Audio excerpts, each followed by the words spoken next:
देखो, chemical bonding है। ठीक है, अब केमिकल बॉन्डिंग में सबसे इंपॉर्टेंट अब कंसेप्ट स्टार्ट करते हैं पार्ट 1। ठीक है, केमिकल बॉन्डिंग में देखो पहला जो है ये है अट्रैक्टिव फोर्स होता है जो कि होल्ड करेगा कॉन्स्टिट्यूएंट एटम्स और आयंस को, उसको अपन केमिकल बॉन्ड कहेंगे। अब यहाँ पे देखो कोसेल लेवल अप्रोच है, वैलेंस इलेक्ट्रॉन रिपल्सन थ्योरी है, बेसिक है, वीबीटी है, एमओटी है बच्चों। अब बच्चों याद रखना कि एवरी सिस्टम चाहता है कि वो मोर स्टेबल हो और वो अपने एनर्जी को कम करे और स्टेबिलिटी को गेन करे। अब सबसे पहले आता है कोसेल लेविस अप्रोच। ये फर्स्ट थे जिन्होंने कुछ लॉजिकल एक्सप्लेनेशन दिया था जो कि बेस्ड था इनर्टनेस ऑफ नोबल गैसेस को। इन्होंने अज्यूम किया था कि जो 8 इलेक्ट्रॉन्स ऑक्युपाई करेगा कॉर्नर ऑफ क्यूब के वो कर्नल से घिरा हुआ रहेगा। और लेविस ने ये पोस्टुलेट किया कि जो एटम होता है वो अचीव करता है स्टेबल ऑक्टेट को जब वो केमिकल बॉन्ड के थ्रू लिंक्ड होता है। और यहाँ पे ईच एटम अटेन करेगा stable outer octet of electron. ठीक है, उसके बाद देखो आउटर सेल इलेक्ट्रॉन पार्ट करेगा केमिकल कॉम्बिनेशन में, उसको वैलेंस इलेक्ट्रॉन्स कहेंगे। जो इनर सेल इलेक्ट्रॉन होगा प्रोटेक्टेड होगा, वो इन्वॉल्व नहीं होता है। ठीक है, लिविस ने कुछ लिविस सिंबल्स दिया था, जैसे यहाँ पे देख सकते हो एलआई का, बेरिलियम का, बोरॉन का, कार्बन का, नाइट्रोजन का, ऑक्सीजन का, फ्लोरीन का, नियॉन का। सिग्निफिकेंस क्या है, जो नंबर ऑफ डॉट है वो रिप्रेजेंट करेंगे नंबर ऑफ वैलेंस इलेक्ट्रॉन को। ठीक है, और ये जो वैलेंस इलेक्ट्रॉन होते हैं ये अपन को ग्रुप वैलेंस एलिमेंट को कैलकुलेट करने में हेल्प करेंगे। जो ग्रुप वैलेंस होता है एलिमेंट का वो जनरली क्या होगा, इक्वल होगा नंबर ऑफ डॉट्स के या 8 माइनस नंबर ऑफ डॉट्स और वैलेंस इलेक्ट्रॉन के बराबर होगा। ठीक है, अब कुविश ने कुछ इंपॉर्टेंट फैक्ट बोला था कि पीरियोडिक टेबल में हाईली इलेक्ट्रोनेगेटिव हेलोजन होगा, इलेक्ट्रोपॉजिटिव एल्कली मेटल होगा जो कि सेपरेट होगा नोबल गैस से।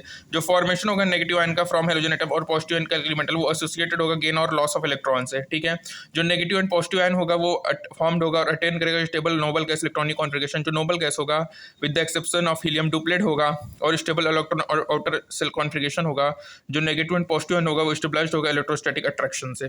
देखो यहाँ पे NaCl का फॉर्मेशन दिया है, NaCl, इसी तरह CF2 दिया। जो बॉन्ड फॉर्म्ड होता है वो रिजल्ट होगा electrostatic attraction between positive and negative ions, was termed as electro covalent bond. जो इलेक्ट्रोवैलेंस होगा वो equal number of unit charge होगा ऑन द आयन। अब ऑक्टेट रूल आता है, इसके अकॉर्डिंग क्या होगा कि एटम कंबाइन होगा by transfer of valence electron from one atom to another या शेयरिंग से होगा। ठीक है, उसी को ऑक्टेट रूल कहेंगे। कोवेलेंट बॉन्ड में इंट्रोड्यूसिंग टर्म किए थे कोवेलेंट बॉन्ड। ठीक है, अब यहाँ पे Cl2 मॉलिक्यूल है, मतलब कोवेलेंट बॉन्ड दो नॉन मेटल्स के बीच में होता है बच्चों। अब बच्चों यहाँ पे डॉट जो होता है वो रिप्रेजेंट करेगा इलेक्ट्रॉन्स को और ऐसे स्ट्रक्चर को अपन लिविस डॉट स्ट्रक्चर कहते हैं।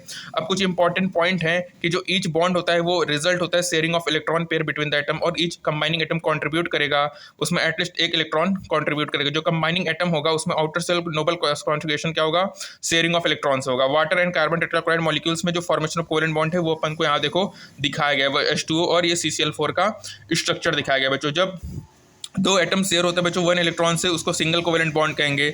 जब दो बॉन्ड पेयर से शेयर होंगे तो डबल बॉन्ड कहेंगे, जैसे CO2 मॉलिक्यूल में। और जब कंबाइनिंग एटम बच्चों 3 इलेक्ट्रॉन पेयर से होंगे तो N2 मॉलिक्यूल, इसको अपन ट्रिपल बॉन्ड कहेंगे।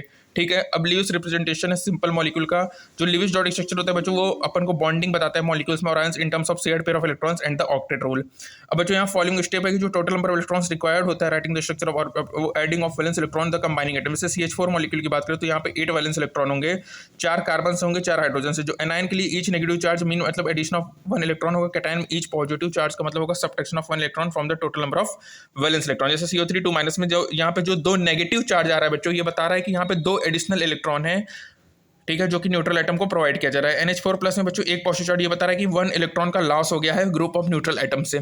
ठीक है, जनरल बात करें बच्चों तो लीस्ट इलेक्ट्रोनेगेटिव एटम ऑक्युपाई करेगा सेंट्रल पोजीशंस को मॉलिक्यूल और आयन में। ठीक है, जब आफ्टर अकाउंटिंग करेंगे शेयर्ड पेयर ऑफ इलेक्ट्रॉन्स को सिंगल बॉन्ड से, जो रिमेनिंग इलेक्ट्रॉन पेयर है आइदर यूटिलाइज्ड होगा फॉर मल्टीपल बॉन्डिंग या रिमेन होगा एज अ लोन पेयर।